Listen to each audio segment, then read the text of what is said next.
Talking financial organization and a professional practice does not have to be boring.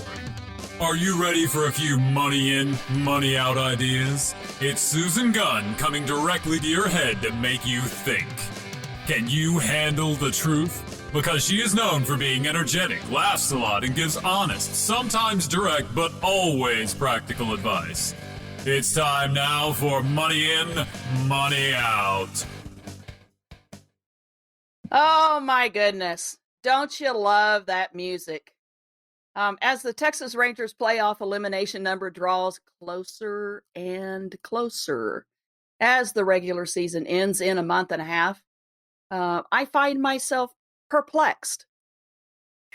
That's a really mild word for how I find myself, but I'm also thinking about an article I wrote for Sally McKenzie's newsletter many years ago. My listening audience should know by now that I am a Texas Ranger fan, and that I have been since 1972. My mom and dad were fans, so I guess it's genetic. But in fact, as my dad was slowly leaving this earth in 2007, I asked that when he got to heaven, if he could help the Rangers get to the World Series, that would be awesome. That makes the story I'm going to tell you even more special to tell. I wrote Sally's article 2 years after the last Texas Rangers World Series run. And when I say run, I mean to say fail to realize run. However, it did give me the best moment in my baseball history. Picture this. It was the night of October 23rd, 2010, at my home baseball park in Arlington, Texas, my hometown. I was in the stands. We were on our feet for most of the top of the ninth inning. Oh my gosh, the electricity was pulsing through all 50,000 fans. It was a moment we had waited for since 1972. Waiting for 39 years. 39, I might add, very long years. We had never gotten this far. And oh my goodness, it was amazing. I worked for the first 2 years at the first Texas Rangers Stadium and had some great memories and stories that I'll have to save for the Texas Ranger anniversary next year. I'm sure I'll do a podcast on that, right? But that night, Felice Neftali was pitching and he was hot. He was on target. He was, I might say, our closer pitcher in that ninth inning. In preparing for the podcast, you don't believe this. Actually, you'll believe this if you know me. I watched the last 2 innings again. Actually, I watched more than the last 2 innings, but I just thought I'd only admit to 2. Oh my gosh, I felt that electricity surging again. It was amazing. Just in case you're interested and you'd like to watch it, I'll put the MLB link in the show notes. When you watch the replay, you can see the disheartened Yankees in the back of the dugout, and you can see all the Texas Ranger players at the fence of the dugout. The Rangers were leading in the ninth, 6-1. Our pitcher that night, Colby Lewis, pitched an amazing game. I really liked that guy. 2 outs down, and Felix was throwing 100-mile-an-hour strikes. Oh my gosh, I think that's one of the reasons he probably didn't last that long, but he was sure hot that night. Then as the next Yankee batter stepped up to the plate, you can hear the boos fill the stadium. I was one of them, by the way, because as we always did when Alex Rodriguez came to the plate, we booed him. Texas Ranger fans have long memories, and an ex-Texas Ranger, Alex Rodriguez, was never forgiven by the fans that once supported him. Anyways, this time, he looked over his shoulder at our crowd with a little smug look. Before, when booed, he'd always look at us like and shrug his shoulders like, Why are you booing me? Yeah, seriously? It was kind of a no-brainer, and he knew exactly why we were booing him. So Rodriguez, or A-Rod, as we always called him, or there were other names that we also called him too, but as he stepped up to the plate, he readied for the first pitch. It was 100 mile an hour, but it was a ball.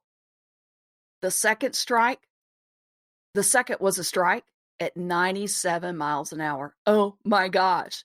We were all standing. You have to feel the electricity of the stadium.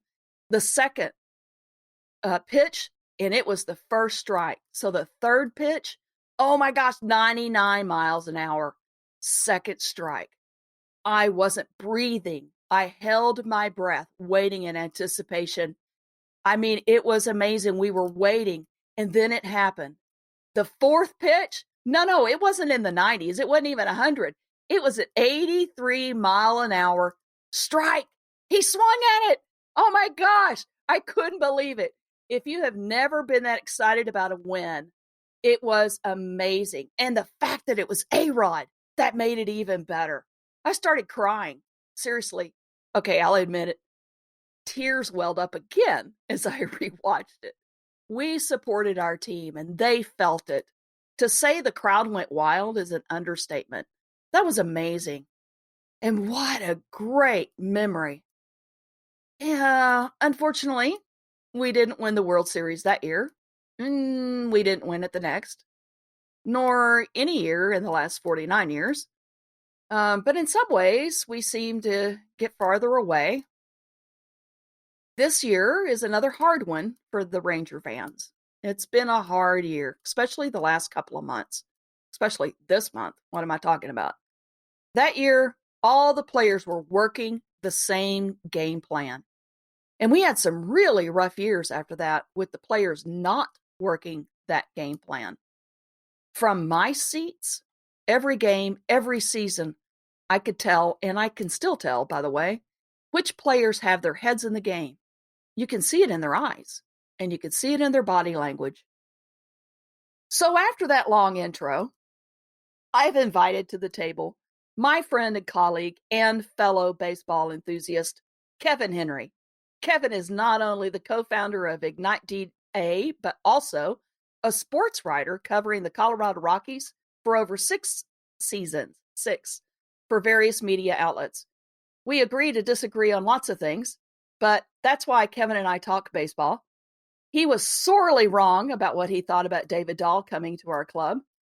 Since the Rangers released him this month, he actually sent me an email. Seriously, you're going to bring up David Dahl? Yes, I'm going to bring up David Dahl because you told me it was going to work and you gave me hope. So, but I did just read, just to let you know, David was picked up by the Brewers for the minor league. Minor league. So maybe he'll get his act back together and come back to playing good ball.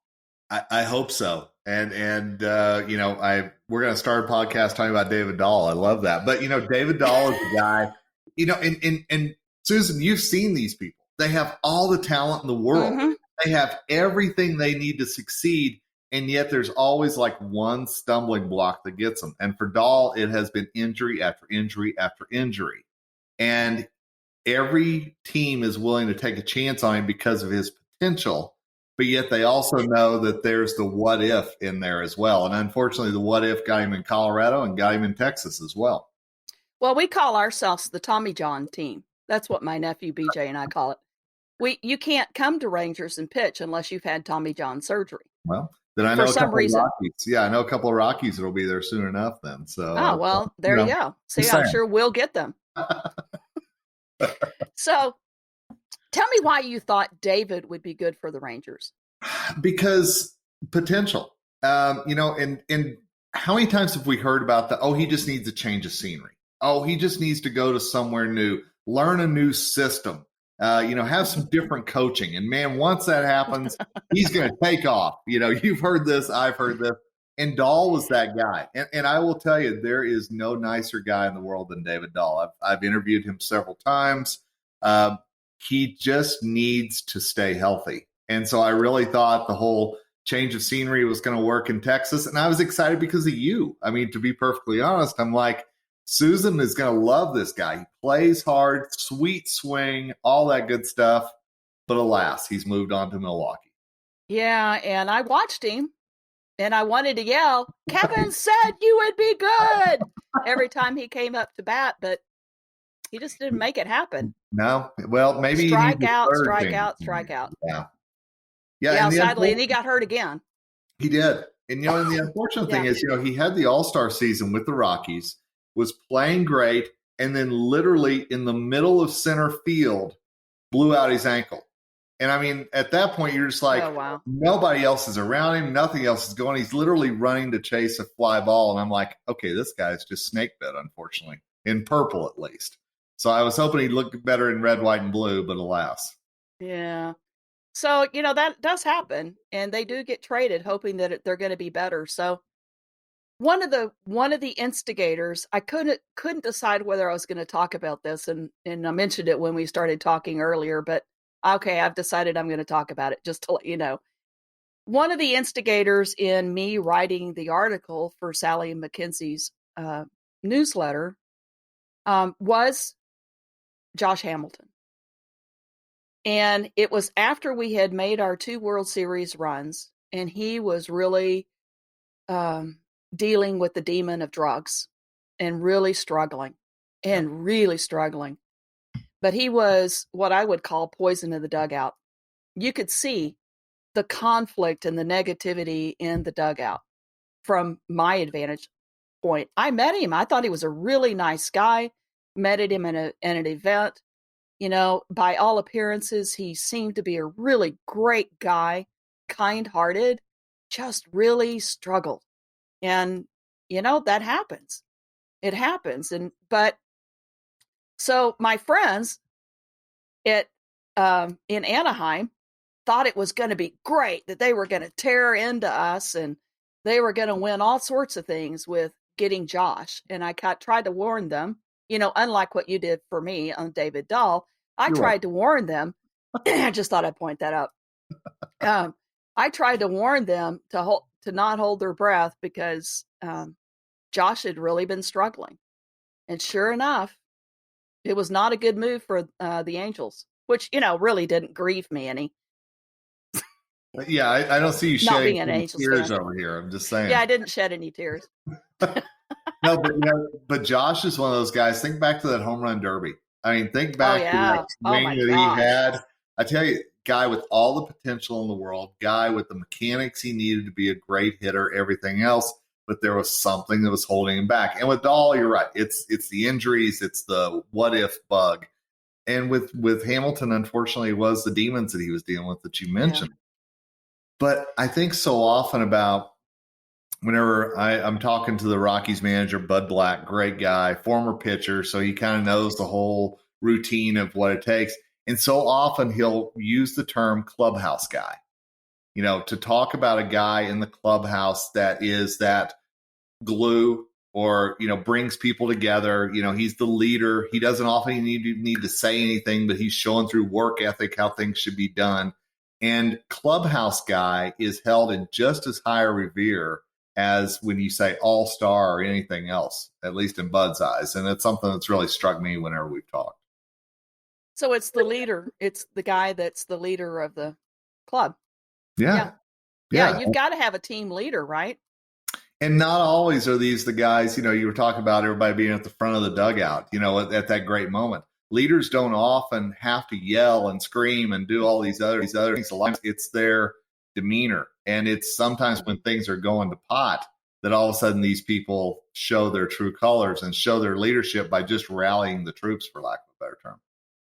Yeah, so I felt like we just traded our team leader, which is why one of the fans, he was a fan favorite, and when Joey Gallo got traded this month to the Yankees, of all the places, seriously? You are either a Yankee fan or you can't stand the Yankees. There is no in between. No. And they traded him to the Yankees. That just broke my heart. Joey's a really nice guy to be traded to the Yankees. And had to lose the facial hair too. That's the thing, yeah. But, the face of the franchise. And and you and I have seen this in dental practices, that there are people that connect so well with the patients. People come in to see these people, and all of a sudden they go somewhere else or they're gone. And a lot of people say, well, now who do I deal with? What do I do? And it feels like that when a Nolan Arenado is not with Colorado or Joey Gallo is not with Texas. All of a sudden it's like, well, who's going to step into that role? Who's going to be the new face of the franchise? I think Garcia is for the Rangers. I like him a lot. Or Willie. Willie Calhoun. I love both those guys. They are amazing. And if you look at Alfonso when he's rounding the bases, he has the biggest stinking smile on his face. I mean, it's amazing. And when he crosses home plate, if he does, and if he doesn't, actually, it doesn't even matter if he doesn't cross home plate. He's got a smile on his face. Yeah. The guy's just happy to play baseball. I love watching him play. And that's what I was just going to say. Aren't you drawn to those kind of guys as a fan? Yeah. You want to cheer for those guys because you see the joy that they've got. And, there's a guy for the Rockies that's the exact same way. Connor Joe, came through testicular cancer, was written off by the Giants, came to the Rockies. Every time he's out there, it could be a single. And, man, the guy has an ear-to-ear smile going. And people want to root for him just because he exudes that joy that so often is lacking whenever people look at things as a job. Yeah, so I don't know, did you watch, we didn't talk about whether we're going to talk about this or not, but did you watch the Field of Dreams thing? Oh, I was out of town, but I caught the Oh, that's right. You did. Yeah, I was texting you. Yeah, I forgot. I was at Star of the North. I'm just saying, Yeah. but whatever. Yeah. I was recording virtually. I did a virtual presentation, but two of our players, Joey was there, of course, with the Yankees uniform, and so was Odor. Yeah, that's right.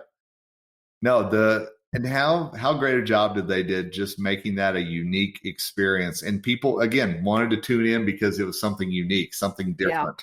Yeah. And I thought Fox and MLB did a great job making that. They did a really good job. Yeah. Yeah, they did a really good job. So so let's bring this to business. Yep. I mean, we could talk baseball. I'm sure if you're not a Ranger fan or you're not a Rocky fan, you're rolling your eyes going, get to it. but quite frankly, I don't care. I enjoy talking about the Rangers. And Kevin and I do this quite easily, as you can see. Quite often, we do. And we do it quite often. So there is that one person that can poison your team. Let's talk about the negative players. They can be talented, like Josh. Yeah. Talented, but negative. And it doesn't help.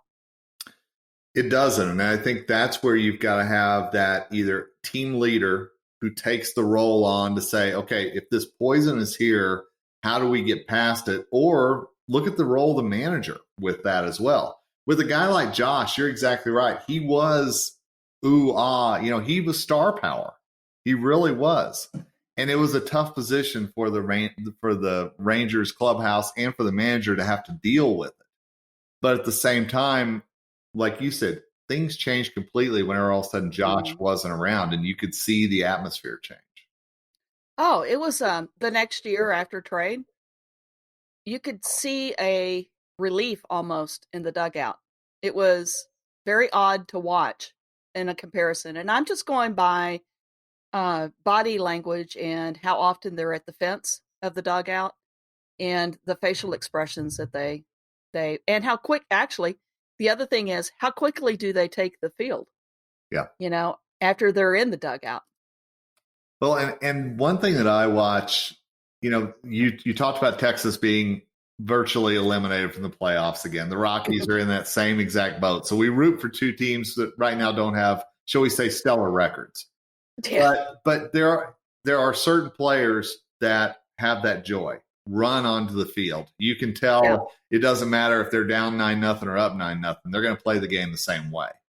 And that's the thing that I always try to look at whenever we're going into dental practices is what kind of person, what kind of traits do they have whenever the schedule falls apart, whenever there's a very picky patient, all those things that go on in the back that draw such problem. And I'm sure do at the front as well. But how does somebody not just get through that moment, but actually get through it and still have that smile on their face? Well, and sometimes that talent that you talked about isn't a good enough reason to keep that negative player. Amen. Agreed. And so that's I've had so many doctors and dentists tell me, but I don't have anybody else to fill that spot. Okay, but she's doing damage or he's doing damage in the meantime. And you better figure something out, because the longer that negative player is allowed to participate in the team, the more damage control is going to have to happen.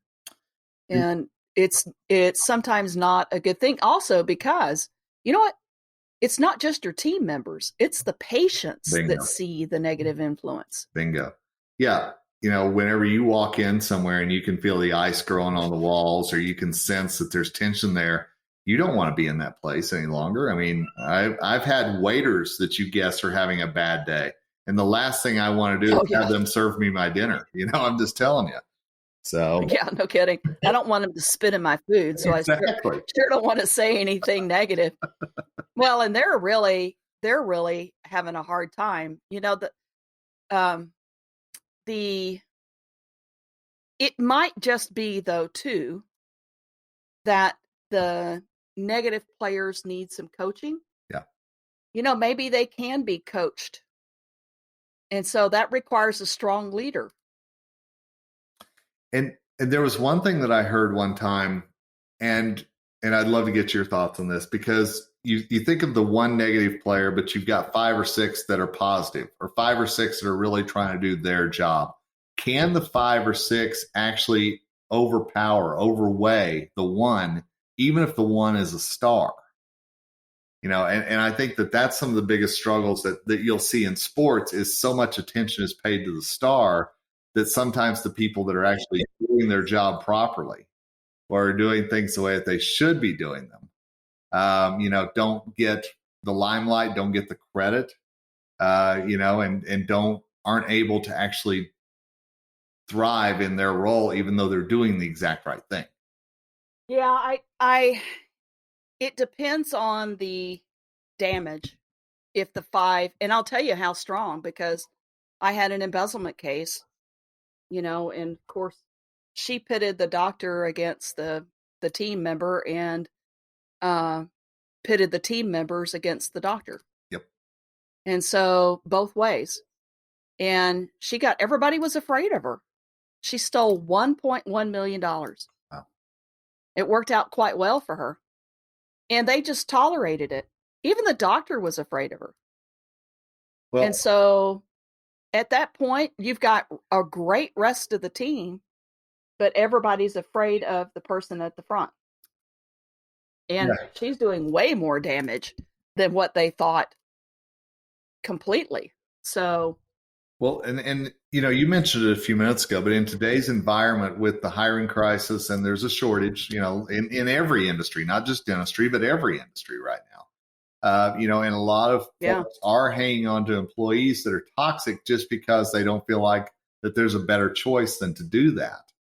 And I'm of the opinion that I would rather have a hole I'm trying to fill than a toxic employee that is going to do more damage than not having that position filled. Yeah, no kidding. I mean, I think then you make your team members scouts. That's how the scouts are the ones that are out there getting baseball players, right? Yep. And so you make your team members scouts. Be on the lookout. We want somebody to fill this team position. And I'll go back to our David Dahl example. How about that? Because when David Dahl didn't work out with the Rangers, they cut bait. And there was somebody ready to take his place in the roster, in the lineup, everything like that. I think dental practices have to be of that mindset, almost that they need to have a AAA, for lack of a better term. But that if I lose a hygienist, where am I going to get one more, or an assistant? Have a plan B in place for when that time comes. And again, it may not be because the assistant's ready to move on. It may be because you're ready to move on from her. Right.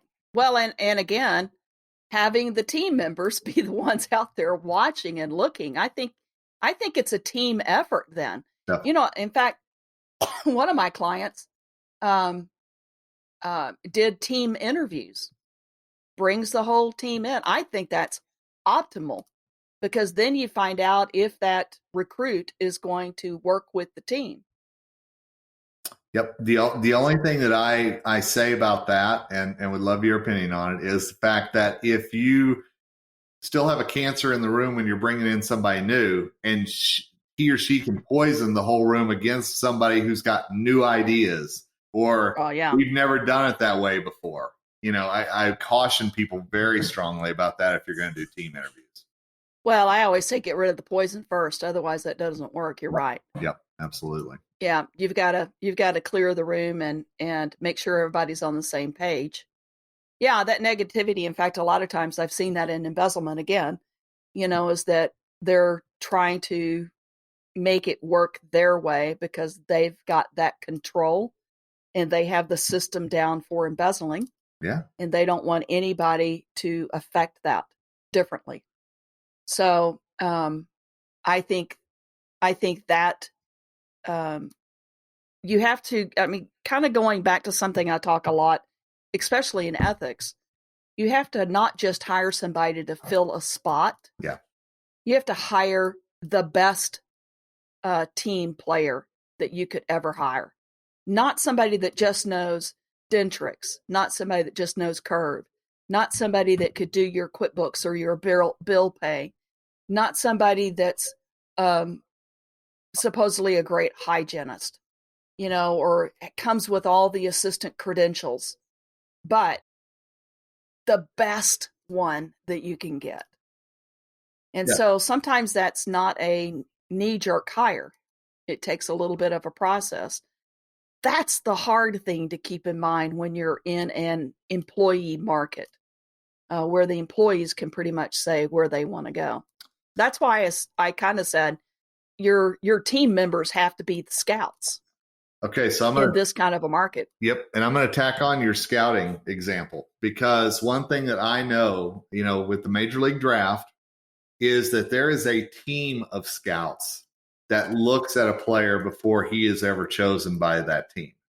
They look at his flaws. They look at what could be improved, his level of potential, whatever it might be. But it's not just one person. There's a group that does that. And so I think whenever you're really looking at, if you are so desperate, and you've heard me talk about hiring a heartbeat, if you're just doing something, as you said, knee jerk, you're doing it the wrong way, because it's got to be something that there's actually steps to the interview process and layers that you go through, not just can you come in on Monday? Yeah. So the team members you have that are valuable, you need to make sure that they know that they're valued. Yeah. So something that's come out in this last year and a half with all the COVID stuff is the stories that I've heard about the owner of the practice not communicating with the team. Yep. And that really has to happen. The team members need to be communicated with to know that they're valuable, even under these frightening times. If you're the doctor, you're still the leader of the practice, and you have to set that precedence. And so the communication with your team members to let them know that, you don't know what's happening either. Just because you don't have any information doesn't mean that you don't communicate. And so. No, I agree. And I'll try to tie in baseball here again with the subject. One of the questions I always ask guys whenever I'm interviewing them, because I think it's a real interesting case study, is, so what are your goals for the rest of the year? What are the things that you're working on? And invariably, I get two responses. One is either, I'm not really a goals guy. I take it one game at a time, the standard response we hear. But there are other guys that are like, I really want to get to 20 stolen bases. I really want to do this. And they've actually got a plan for how they're going to reach that goal.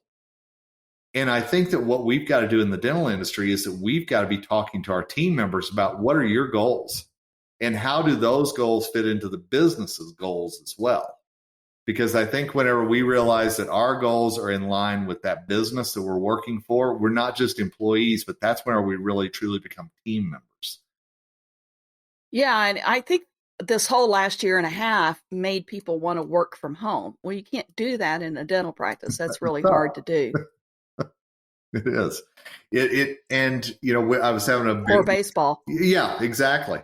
But there are people who cover the game from sitting from home, and I'm like, I don't see how you do that whenever you should be at the stadium. But that's a whole other discussion for a whole other time. Oh yeah, no kidding. No. But you don't get the feeling. No. But and I was joking with you about Star of the North a minute ago. But one of the discussions I had with a couple of assistants while I was at Star of the North was what you just said. They switched dental practices in the midst of COVID for two reasons. Number one, The doc did not communicate with them about what was going to happen when the practice opened back up, and they needed some clarity and didn't get it. And the second reason was because, as we've talked about, it's a team member market right now. And there are a lot of team members that can move to other practices pretty easily because everybody's looking. Everybody needs something. So if you're that employer, communication is key. Goals are sharing numbers is key. What does the rest of the year really look like for you? What do you want to accomplish as a business? And how are you explaining to each of their team members what their role is in actually making that happen? No kidding, because you as the leader, as the coach for the baseball symbolism here, you set the precedence. I can't say that enough. The tone is always set at the top. Always set with the coach, with the manager. You know, we'll talk about that later. But the coach is always the one that's leading. Yeah. And, you know, sometimes the coach needs to look at their attitude in the dugout. I don't care if you had a bad morning before you drove to the practice. That stops at the door or you leave it in the car. Yep. And if you have a bad day at the practice, the reverse is the same. If you've got a bad day at the practice and stuff happened that was, you know, disheartening or whatever, you leave that at the door of your practice when you get in the car to go home. And so we have to learn those skills in order to make us successful as business owners. Well, and Susan, let's go baseball again here. You and I have seen plenty of times that the manager has come out and thrown a fit with the umpire over the strike zone and has eventually maybe even been kicked out of the game because of the fit that was thrown. But a lot of times he is doing that because he's trying to get his pitcher better results. He's trying to get better calls, maybe even. And so sometimes leaders throw themselves on the sword for the betterment of the employee. And that's one thing that I always love to talk to the manager about afterwards, because it's never really about, I hate that umpire. He doesn't really know what he's doing. No, it's more, can I use this as an advantage for my player? Right. Or he'll go out there and defend the action of one of the players, and then he's the one that gets tossed, not the player. Great point. Which is always the better position. Yeah. But it is one of the things I've always wanted to ask the doctors, and I do sometimes when I'm consulting with them, is would you hire yourself as a doctor for your practice? If you were looking for a new doctor, in fact, I had that discussion with a doctor recently. She was making the practice toxic and could not keep people. It was a revolving door on employees. Interesting. And I asked her, you know, would you hire yourself as the doctor? Because I'm pretty sure at this point you wouldn't hire yourself. Quit thinking of it being an ownership of the practice. Just think about it as, would you hire yourself as the coach of the baseball team? If your people were a team, would you hire yourself? And if you were an outsider looking in, what would you recommend to help your coaching skills? You know, I mentioned Bud Black, who's the manager of the Rockies, a few minutes ago, and talked to Buddy so many times. And he pitched for the world champion Royals back in '85. So he's got a World Series ring, and he's got all this success.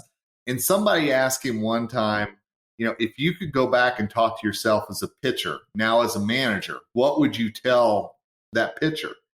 And without thinking, his was listen to your coaches more. And I thought that was really interesting now, because all of a sudden now he has that manager hat on, trying to tell his pitchers the experience. And sometimes, let's be honest, we think we know what we're doing a heck of a lot better than the person who's trying to help us. And so I think as a leader, you've got to figure out the best way to communicate that to your team members, and also figure out how your team members are actually going to be receptive to what you're saying too.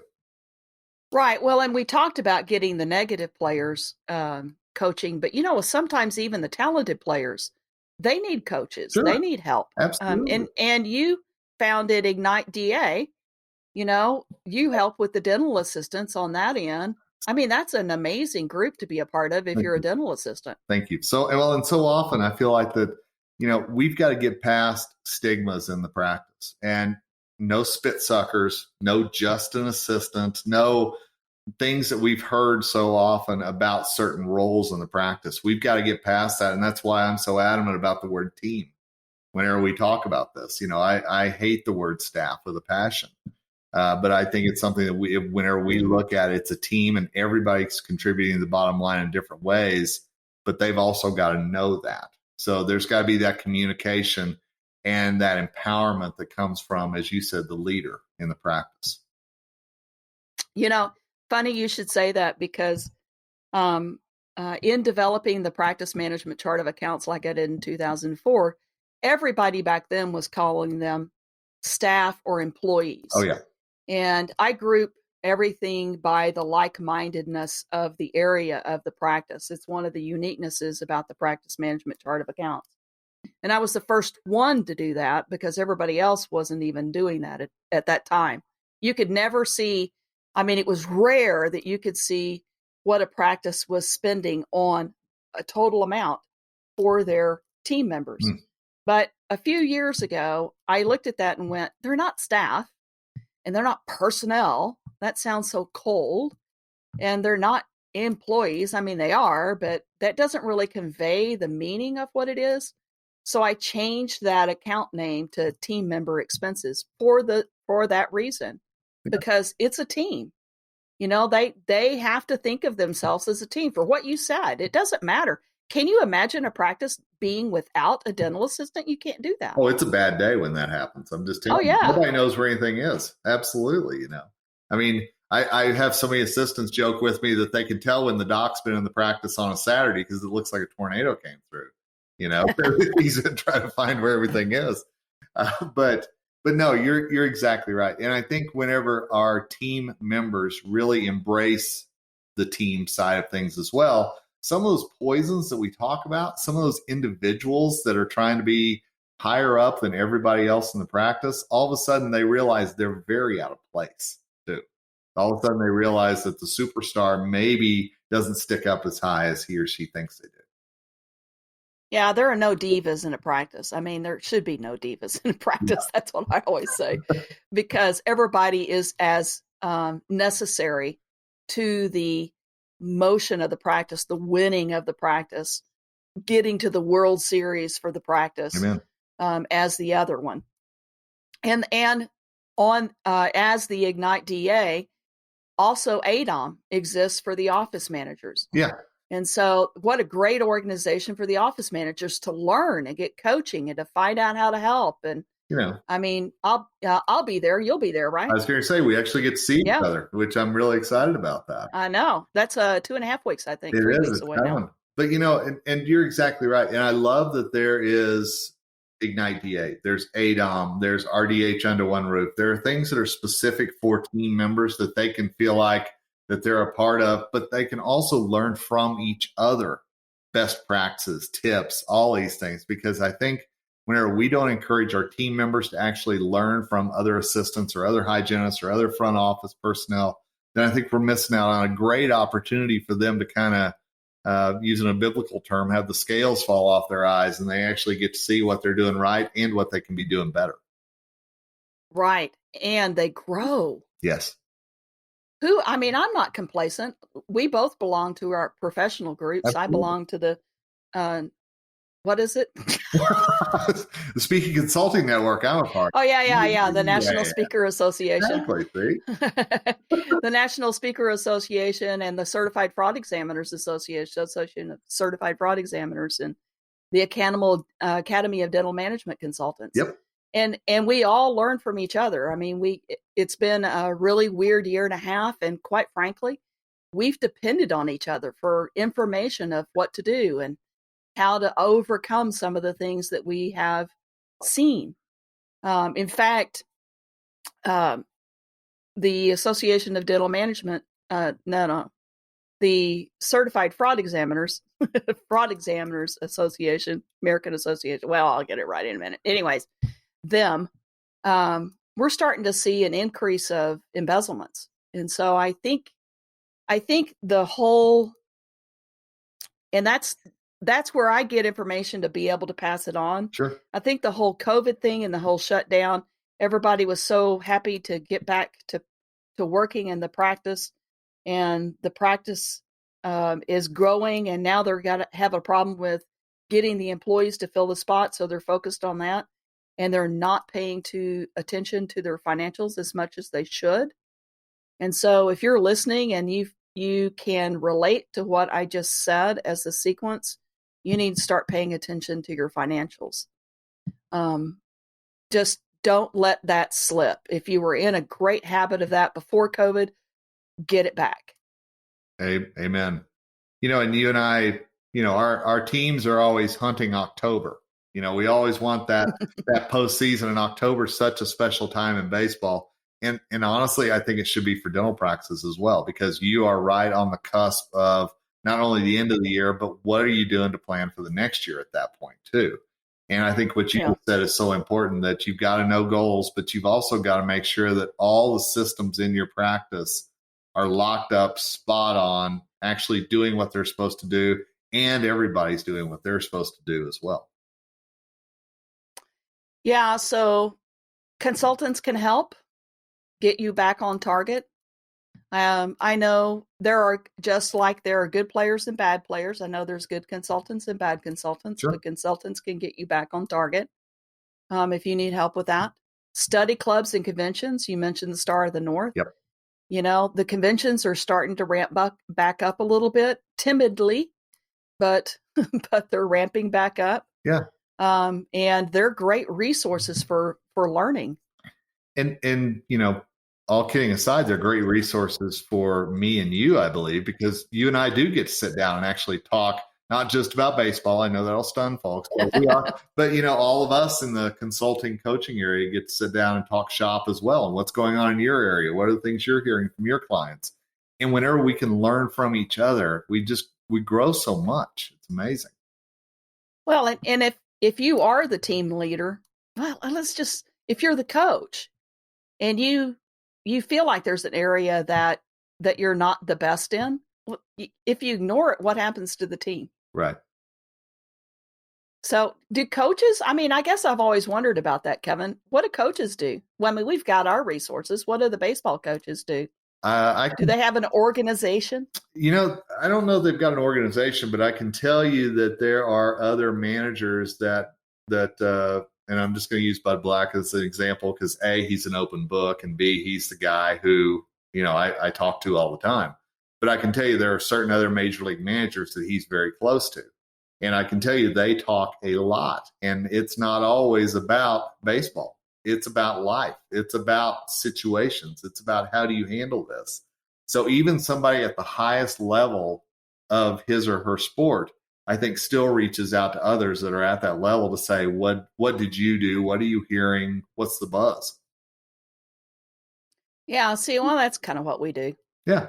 We talk at least once or twice a month, especially during baseball season. Absolutely. But and we will next week when the Rockies come to visit the Rangers, I believe. Yeah. We will. I'm sure we'll be annihilated. Two really great teams opposing each other. Yeah.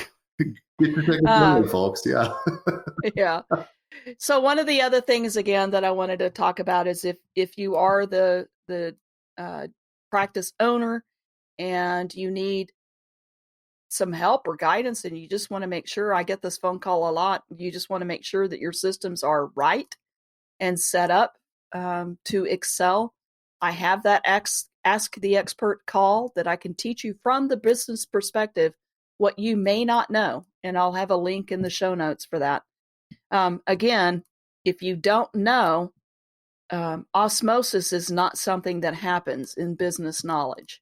You have to actually acquire it, right? Yeah. And you can't just sit still and say, gosh, I hope things change. You actually have to put the action in place for things to change. Yeah. Yeah. Insanity is. We know. Yeah. Doing the same thing over and over again and expecting different results. Yep. Maybe I should send that quote to somebody in the Texas Ranger organization. Just from a loving season ticket holder. That's how you'll sign. Yeah. Yeah. I got to tell you. So, anything we've missed?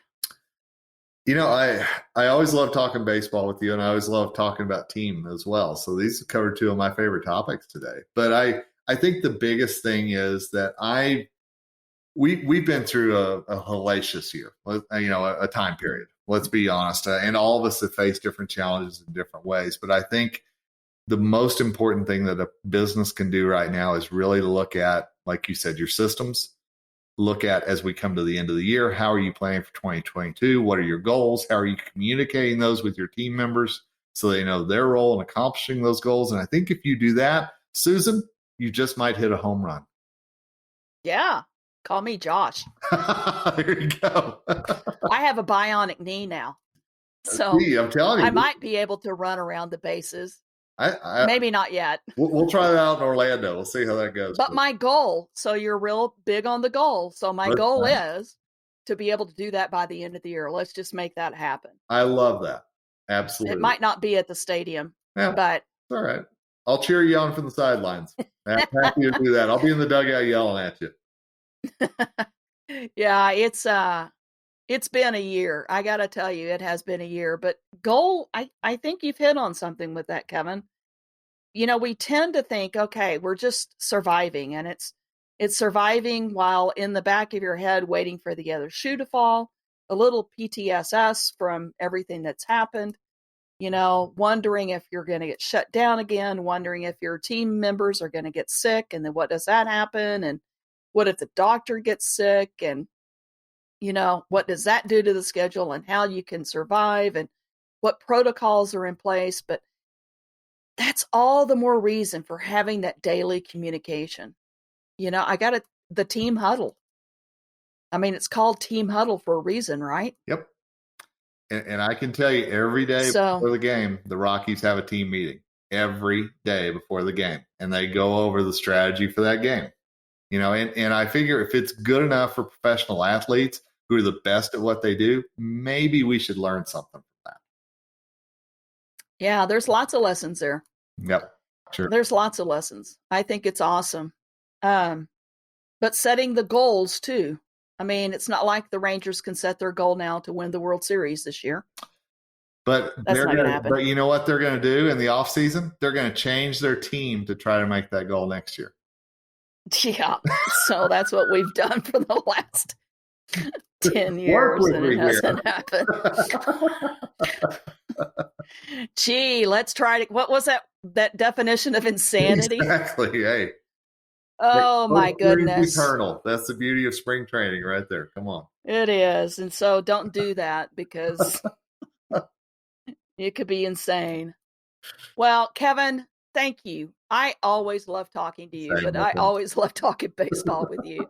And we can always find something to talk about. I'll put Kevin's contact information in the show notes if you'd like to reach out to him. I'll especially put the dental assistants organization link there so that you can hook up there if you're an assistant, or if you want to just know more about it. I'll also do ADOM, the American Association of Office Managers, Dental Office Managers. I'll put that in there, and other professional organizations that you might be interested in for our listening audience. Kevin, thank you, buddy. Thank you, Appreciate you. Always good to talk to you. So, to wrap this up, not all moments in business are winning moments. Gosh, I painfully remember this from too many Texas Ranger games. I actually liked the team that we started with this year, by the way. Every year I hear it's a building year, of which every year I roll my eyes. But if the members are talented and show up with an enthusiastic heart to play, who knows what could happen? I actually, opening day, was a little bit encouraged because I saw them tackle the field with enthusiasm. I saw their great passion in playing. They actually reminded me of a little league team those first few weeks because they were so excited. Yeah, but Their win-loss record doesn't show that now. I have loved watching them play, and they seem to have great camaraderie, but that didn't evolve into winning games. You just cannot be blinded to the possibilities by the shortcomings. Let me say that again. You cannot be blinded to the possibilities by the shortcomings. Deal with the shortcomings and move on. I keep waiting for our shortcoming to be dealt with, but he still works there since 2005. And Kevin doesn't even look at me when I say that. Someday, she says wistfully, the Texas Rangers will bring home a World Series pennant. I do hope it's in my lifetime, because right now we seem pretty far away. Leadership is invaluable. The right leaders need to be in place for any talent to be successful. Leadership is invaluable. 1940s Major League Baseball catcher Al Lopez said, "Do what you love to do and give it your very best, whether it's business or baseball or the theater or any field. If you don't love what you're doing and can't give it your best, get out of it. Life is too short." Wow, Lopez was right. Owning a dental practice is much more beyond clinical skills. It is being determined to be the very best in every aspect of the practice. If you don't know, learn. As a business owner, you set the tone. The positive, upbeat tone, not negative, critical, harsh, but positive, encouraging. Develop a sense of curiosity. Who is where? Who does what? And what is it this month? Be intentionally involved in every aspect of your business, whether it's a dental practice or the owner of a baseball corporation. Former Texas Rangers CEO and my favorite former Major League pitcher, I have a baseball signed of his, by the way, Kev, Nolan Ryan said, "One of the beautiful things about baseball is that every once in a while, you come into a situation where you want to and where you have to reach down and prove something. Digging deep to become and do what you need to be can be one of the most rewarding achievements in life. Never be satisfied with the status quo. Never, never, never. Asking, how can we make this team better, produces winning teams. Well, hopefully a winning team. Are you a fan of your own practice? Are you your team's biggest supporter? I'll leave you to answer those questions. And until next time, lead with integrity. Go Rangers!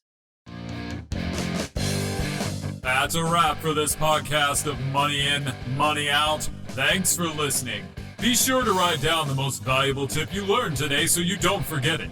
And remember, you can find out more about all the valuable books and services Susan has to offer at www.susangunsolutions.com.